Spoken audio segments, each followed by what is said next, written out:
Alors bonjour à toutes et à tous, bienvenue sur dailyfx.fr, bienvenue au point de marché Good Morning Euro-Dollar, mille excuses pour ce léger retard. 5 minutes, je vous laisse tout de suite et rapidement prendre connaissance de l'avertissement sur les risques liés au trading. Le point de marché Good Morning Euro-Dollar, nous sommes le lundi 14 septembre 2015, une semaine très attendue par les investisseurs puisque une décision de politique monétaire de la Réserve fédérale des États-Unis, banque centrale des États-Unis, sera prise jeudi à 20 h et elle sera suivie d'une conférence de presse à 20 h 30 de la présidente de la Réserve fédérale.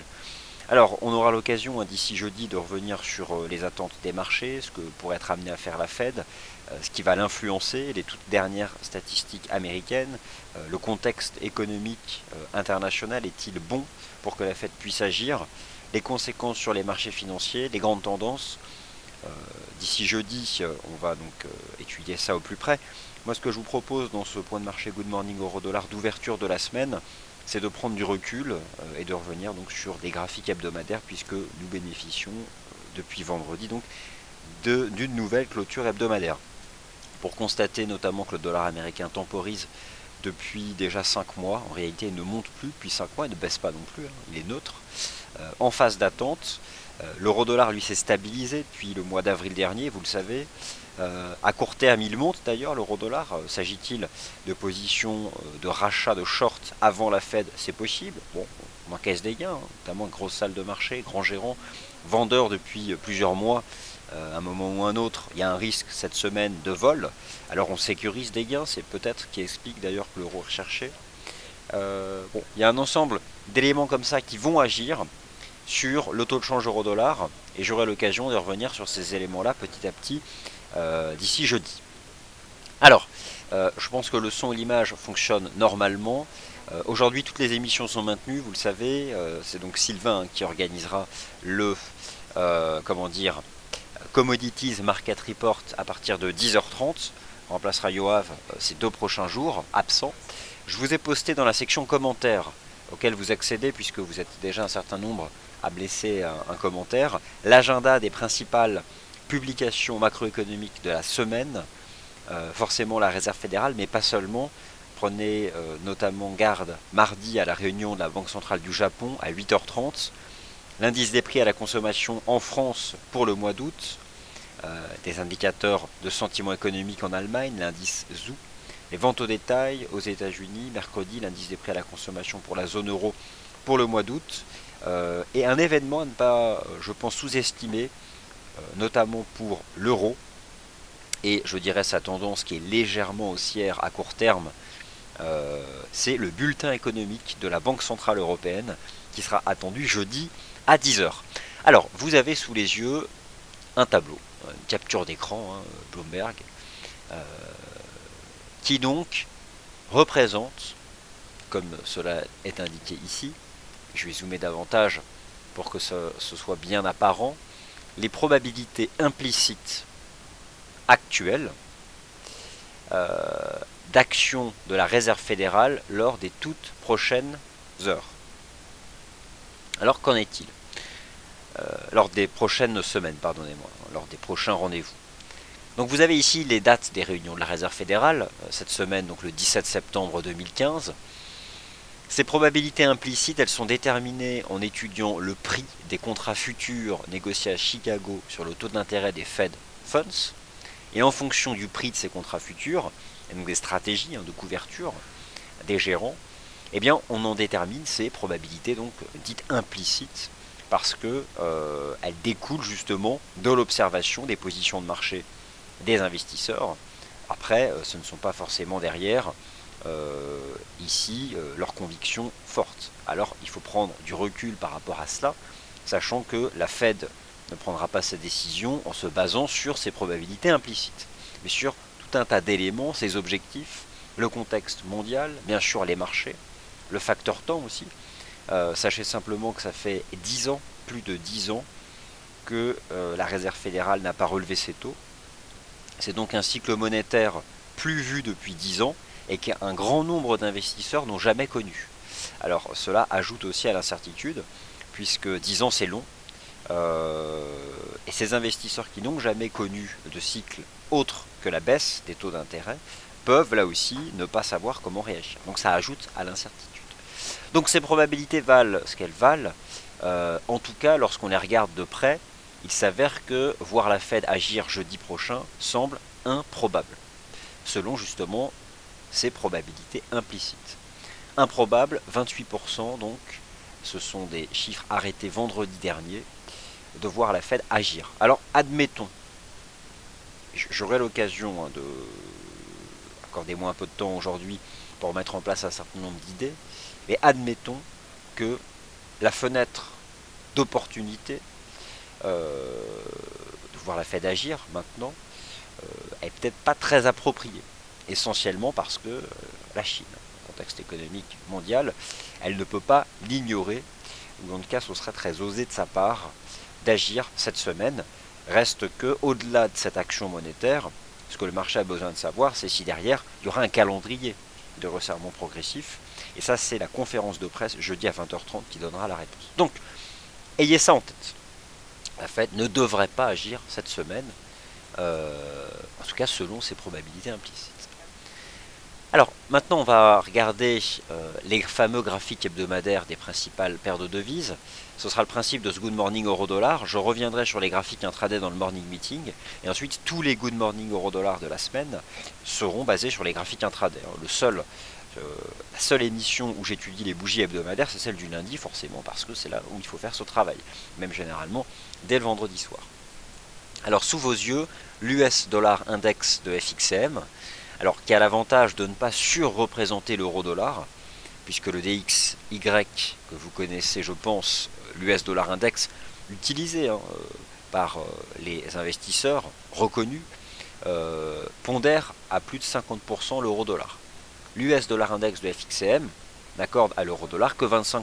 Donc, disons que ça permet de juger au plus près, je pense, le positionnement général vis-à-vis du dollar américain. Le dollar US, vous l'avez ici sous les yeux en chandelier hebdomadaire, vous constatez d'ailleurs l'efficacité de l'analyse purement chartiste, avec un point bas l'été dernier, sur cette ligne de tendance, tout un tas de signaux techniques d'achat donnés, des cassures haussières de figure, des débordements de niveau de résistance, pour finalement revenir au niveau de l'année 2003. Le dollar US, il est revenu à peu près à ces niveaux de l'année 2003, face à un panier de devises. Alors toute cette hausse du dollar US entre juillet et mars dernier, parce que en réalité le dollar ne monte plus depuis la première semaine de mars. Ça fait quand même 6 mois que le dollar ne monte plus. Mais il ne baisse pas pour autant. Bon, il est dans le troisième cas de figure, vous connaissez ça, la tendance neutre ou l'absence de tendance, bref, l'orange. Il a monté fortement entre juillet 2014 et mars 2015, rappelez-vous, parce que mois après mois, la Réserve fédérale ralentissait ses achats d'actifs jusqu'à les supprimer complètement. Ça, c'était à la fin de l'année 2014. La Réserve fédérale, elle a mené sur les marchés financiers tout un tas de mesures visant à diminuer le niveau de la liquidité générale en clôturant un certain nombre de programmes qui lui avaient permis d'accorder des lignes de crédit aux banques, et elle récupère ses fonds. Justement, elle récupère ses fonds. Les banques américaines sont obligées, depuis un certain nombre de mois, de racheter à la Réserve fédérale des États-Unis les obligations ou tous les titres que la Réserve fédérale avait pu leur acheter à eux pour nettoyer les bilans, bien sûr, mais surtout échanger des titres que détenaient les banques contre du cash. Donc d'une certaine façon, depuis un an, la Fed agit déjà. Et c'est pourquoi le dollar monte. Maintenant, va-t-elle franchir le cap des taux d'intérêt ?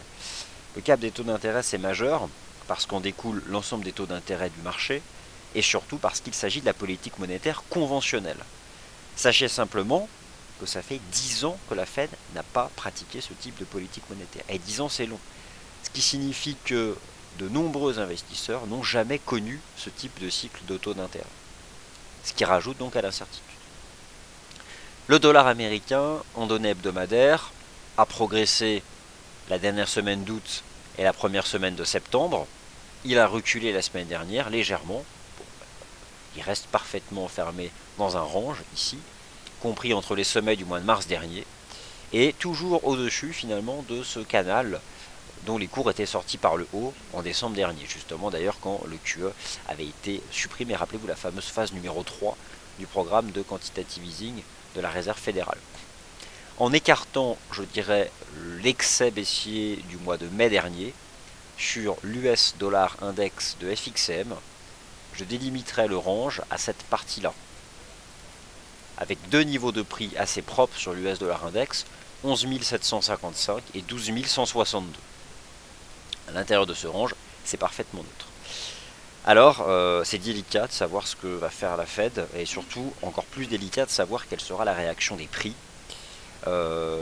Après, on peut être tenté de croire à l'adage acheter à la rumeur, vendre la nouvelle, ne serait-ce que par exemple pour sécuriser des gains sur les positions de trading. Les longs dollars US, à un moment ou à un autre, on peut prendre des bénéfices. Alors, on verra bien. En tout cas, pour le moment, d'un point de vue technique, le dollar US reste dans un range et donc reste parfaitement neutre. Qu'en est-il maintenant des paires majeures justement sur cet horizon de temps? Alors laissez-moi vous montrer ce graphique du taux de change euro-dollar en données hebdomadaires qui nous rappelle un certain nombre de choses tout de même. Alors l'euro-dollar, son signal de vente majeur au-delà de la baisse depuis les 1,40 sous cette ligne de tendance baissière, c'était en mai dernier, rappelez-vous. Le rejet de l'euro-dollar sous les 1,40, je me souviens parfaitement, c'était une journée de Banque Centrale Européenne. Dans le sillage du discours de Mario Draghi, l'euro-dollar avait flambé. Il avait fait 1,3993 pour finalement clôturer la séance à 1,38 et c'était le point haut. Alors ensuite on a eu une succession de chandeliers baissiers. La poursuite de la baisse avait été validée techniquement en décembre dernier lorsque le marché avait brisé cette ligne de tendance. Et puis depuis il a enfoncé donc tous les niveaux des années 2005, 2006, 2007 pour se stabiliser en mars dernier sur cette ligne de tendance haussière en place depuis l'année 2001 à 1,05. Bon. Elle passait à l'époque à 1,06. Le marché avait fait une incursion en semaine à 1,0460. Et finalement, regardez, donc cette ligne de tendance, le marché la préserve. Donc l'euro-dollar est resté au-dessus de la ligne de tendance haussière qui attrape le creux de l'année 2000 et le creux de l'année 2001. Depuis, il s'est stabilisé, donc entre 1,05 et 1,15, avec une tentative d'accélération avortée en août dernier. L'euro-dollar reste encore couvert par l'oblique chartiste baissière qui attrape 1,40 et qui attrape 1,37. Il a tenté de la dépasser en août pour finalement se maintenir en dessous et donc rester dans le range trading qui se déploie ici depuis le mois de mars dernier. Alors l'euro-dollar est abaissé pendant 2 semaines. La semaine dernière, il a monté. À quoi peut être due cette remontée de l'euro-dollar, notamment la semaine dernière? Deux choses. D'une part, les statistiques macro pures, elles étaient bonnes au sein de la zone euro. Rappelez-vous, le niveau de la dynamique économique au sein de la zone euro au second trimestre avait battu le consensus. Au contraire, les statistiques US, elles ont un peu déchu la semaine dernière, notamment la confiance du consommateur. C'était vendredi après-midi. Elle a déchu cette confiance du consommateur. Mais au-delà de ces statistiques, on peut envisager aussi qu'il s'agisse la semaine dernière et peut-être là en ce début de semaine de rachat de positions vendeuses. Je ne sais pas, des grosses positions de banques qui peuvent être vendeuses entre 1,30 et 1,40 alors qu'une décision de politique monétaire de la Fed va avoir lieu, avec tout de même une probabilité implicite qui n'est pas ridicule de voir la Fed agir, 28%. On peut imaginer aussi que le marché sécurise quelques gains. Donc voilà pour le contexte macro du taux de change euro-dollar. N'oubliez pas malgré tout cette semaine, et ça aura lieu avant la Réserve fédérale des États-Unis, le bulletin économique de la Banque centrale européenne. Cela va influencer le positionnement vis-à-vis de l'euro cette fois-ci, l'euro en tant qu'indice de devise, et cette monnaie unique européenne, elle est stable aussi sur le marché d'échange depuis le mois de mars dernier. Donc, pour ce qui est des chandeliers hebdomadaires du taux de change euro-dollar, le marché reste dans ce range. Admettons tout de même qu'à court terme, si on cherche à, je dirais, pousser un peu le chartisme et à aller au-delà du simple range trading entre 1,05 et 1,15, ou aller encore au-delà de cette ligne de tendance ou encore de celle-ci, qui délimite véritablement le range. Et si je faisais simplement une translation verticale, je vais juste faire une translation verticale. La ligne de tendance, elle passe quoi sur 1,1470 et celle qui est haussière, elle passe actuellement à 1,07. Bon, voilà. Si je devais utiliser ces lignes chartistes par translation verticale, j'obtiens ce range 1,07, 1,1460. Mais on peut aussi se concentrer sur cette phase latérale et ces deux lignes de tendance qui peuvent potentiellement délimiter un triangle symétrique. Et au moment où je vous parle, en fait, l'euro-dollar à 1,1370, il est revenu tester cette oblique. 1,1370. C'est aussi la partie supérieure de ces deux corps ici, donc c'était 1,1380. Et ici, le cours d'ouverture de la dernière semaine du mois d'août, 1,1380. Donc 1,1380, c'était probablement une cible technique ici identifiable sur un graphique de long terme qui pouvait être visée lorsque la semaine dernière, le marché a dépassé les 1,1250. Là aussi d'ailleurs, suite à des chiffres macroéconomiques américains qui ont pu décevoir le consensus. Voilà donc pour l'état des lieux de fond du taux euro-dollar avant le bulletin économique de la Banque Centrale Européenne, avant la décision de taux de la Réserve fédérale. Alors maintenant, qu'en est-il des autres paires majeures? N'oubliez pas, cette semaine, il n'y a pas que la Réserve fédérale qui s'exprime. La Banque centrale du Japon se réunit demain, mardi, donc en fin de session asiatique, à la clôture de la bourse de Tokyo. Il y aura un impact sur le yen. Le marché spécule, c'est ça qui est étonnant d'ailleurs, on est toujours au cœur de ce thème de la divergence des politiques monétaires, puisque cette semaine, on a un marché qui spécule sur une normalisation monétaire du point de vue du cycle des taux d'intérêt aux États-Unis, et on a au contraire un marché qui spécule soit en septembre, soit en octobre, en tout cas avant la fin d'année, sur une extension du programme de quantitative easing, le fameux QQE, de la Banque centrale du Japon. Le taux USD-Yen, il est justement enfermé, pris dans des taux entre ces deux spéculations monétaires. Et lorsque j'étudie les bougies japonaises hebdomadaires du taux USD-Yen, la situation semble globalement limpide. Un range aussi parfaitement rectangulaire entre 115,50 et 125,50. Le range 115,50, 125,50. Alors, il y a probablement des lignes de tendance qui peuvent être tracées sur ce marché. D'ailleurs, on est en train, alors je vais la tracer proprement en prenant ici un outil qui colle, voilà, au plus haut et au plus bas. Et en fait, ce marché dérive à plat depuis un certain temps. Et lorsqu'on a eu le choc au mois d'août, voilà, il est revenu chercher justement la partie basse de cette ligne de tendance. Alors là, vous avez la ligne de tendance du taux USD-Yen depuis octobre 2012.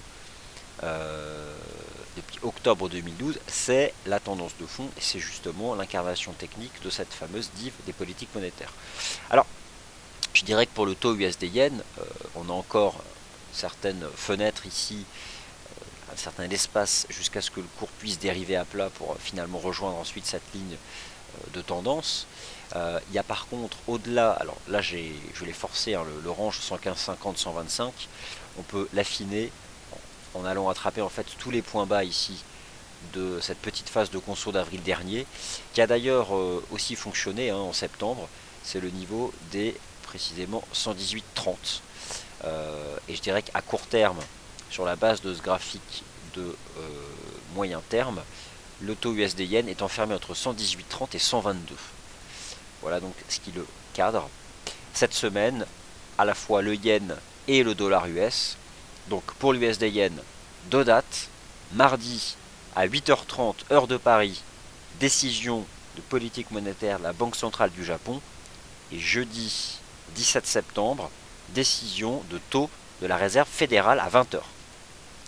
Donc, vous allez me dire, ça commence à faire beaucoup de range trading. Mais oui, admettons que c'est le cas. En tout cas, sur ces graphiques de long terme.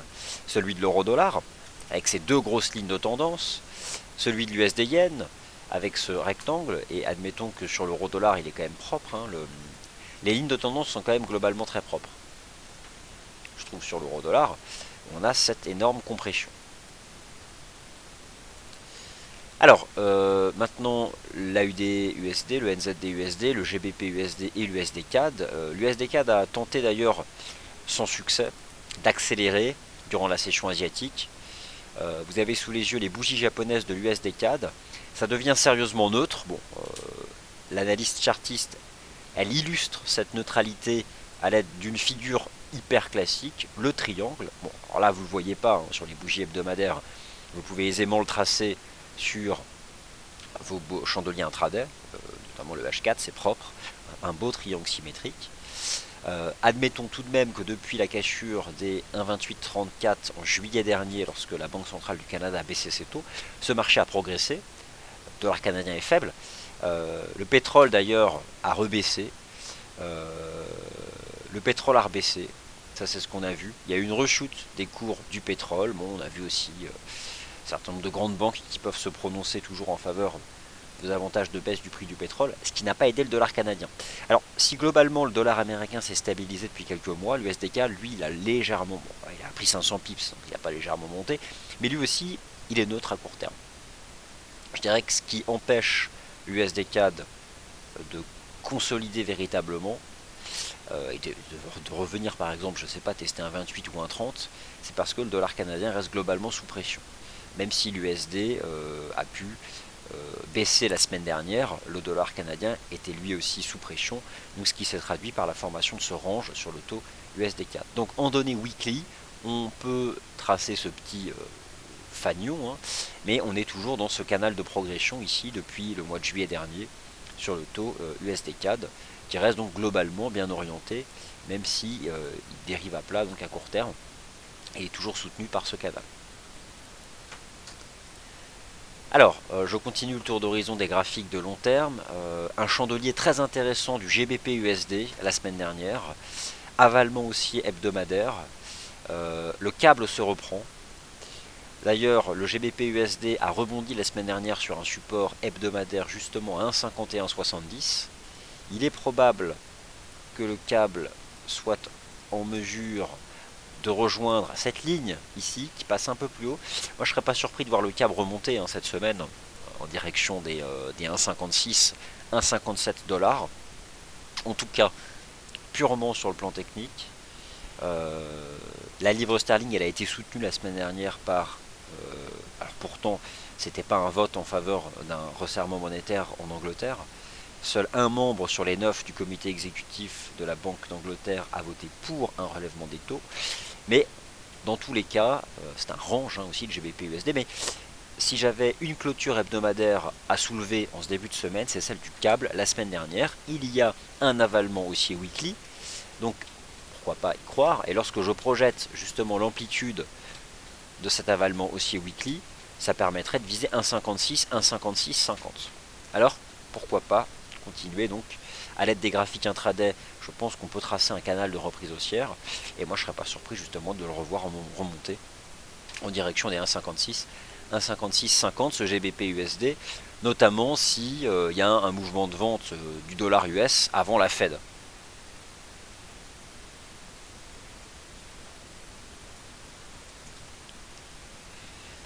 Alors, bon, la UD-USD, semaine de rebond la semaine dernière. Dollar australien qui a pu bénéficier peut-être de certaines statistiques chinoises moins pires que prévu. On a eu la nuit dernière encore. Bon, on reste dans un cycle qui est globalement baissier. Je dirais que bon, la première résistance hebdomadaire sur la UD-USD elle est à 0,7230. C'est probablement vers ce niveau que la UD-USD pourrait se reprendre si jamais le dollar américain venait justement à temporiser. Moi je trace cette ligne de tendance. Je pense qu'à tout moment la devise peut être à nouveau sous pression. Il n'y a pas réellement de div, il n'y en a même pas du tout. Sous les 0,7230, je pense que ce marché peut finir par rebaisser. Et puis en fait il est d'ailleurs pas très loin de cette toute première ligne de tendance. Ici c'est un peu le canal de baisse qui guide la progression des cours. Alors il faudrait affiner, mais on voit qu'en weekly il passe encore un peu au-dessus, donc je pense qu'on a entre 0,7150 et 0,7230 en affinant sur les graphiques intraday une zone qui est susceptible d'agir à nouveau sur ce marché dans le sens de la tendance. Quant enfin au NZD USD, bon lui il n'y a pas photo, ça reste parfaitement baissier. La semaine dernière n'est pas particulièrement significative, éventuellement l'amorce d'une diff potentielle, mais c'est rien du tout, ça ne fait que ralentir la chute. Ce marché restera sous pression en données weekly tant qu'il se maintiendra sous les 0,6490. Bon, par contre là voilà, il a formé un support sur les 0,6190 qui était cette zone de long terme, un support de l'année 2009, C'est-à-dire que le véritable niveau weekly à suivre, c'est les 0,6490, en dessous duquel ce marché reste en phase de baisse. Je veux dire, on est toujours dans une succession de creux de sommets descendants. Il n'y a pas grand-chose à signaler. Donc au final, pour synthétiser ce tour d'horizon des graphiques weekly, la clôture hebdomadaire qui me marque, c'est celle du câble. J'ai le sentiment que si vous cherchez une stratégie pour, disons, accompagner le repli du dollar américain avant la Fed, je mettrai en avant le câble, le GBP USD à la hausse. Parce que, voilà, belle clôture weekly avalement, je pense qu'on peut remonter jusqu'à 1,56. Et concrètement, les autres chandeliers hebdomadaires, toujours le fanion intact sur l'USD CAD et un range assez propre sur le taux USD Yen, entre 118,30 et 122. Mais c'est probablement la clôture weekly du câble qui me semble la plus intéressante ici, dans le cadre donc de stratégie de trading sur la semaine. Après, les graphiques intraday pour paramétrer la stratégie de trading, mais en tout cas, c'est ce que je retiens. Alors, nous ne sommes pas au salon du 18 septembre, au salon vendredi prochain. Par contre, vendredi prochain, on organise. Alors déjà vendredi prochain, il y a une journée en immersion qui a lieu dans nos bureaux, et surtout vendredi matin prochain, conférence en ligne, la journée des membres du forum, où voilà, on reçoit donc deux day traders en réel, très actifs sur notre forum, que vous connaissez probablement, bien présents sur Twitter, qui viennent donc trader en live vendredi matin, ici même dans notre salle de trading. Et Sylvain aura l'occasion de vous présenter cet événement via un article sur notre site, avec notamment par exemple le retour de Philerix, qui était venu, rappelez-vous, l'été dernier, trader le DAX en réel. Et bien il revient pour sa revanche face au marché, vendredi prochain, sur le DAX. Ainsi s'achève le tour d'horizon des bougies japonaises hebdomadaires des paires majeures. Retenez le câble, il y a probablement quelque chose d'intéressant à faire cette semaine à l'achat sur le GBP USD. Quant à moi, je vous retrouve pour le morning meeting avec cette fois-ci toutes les paires de devises majeures, mineures, les indices boursiers, les graphiques intraday. Je parlerai justement du GBP USD en intraday tout à l'heure. Prochaine émission à 10h30, le Commodities Market Report, tour d'horizon des 8 matières premières avec Sylvain. Merci beaucoup et à tout à l'heure.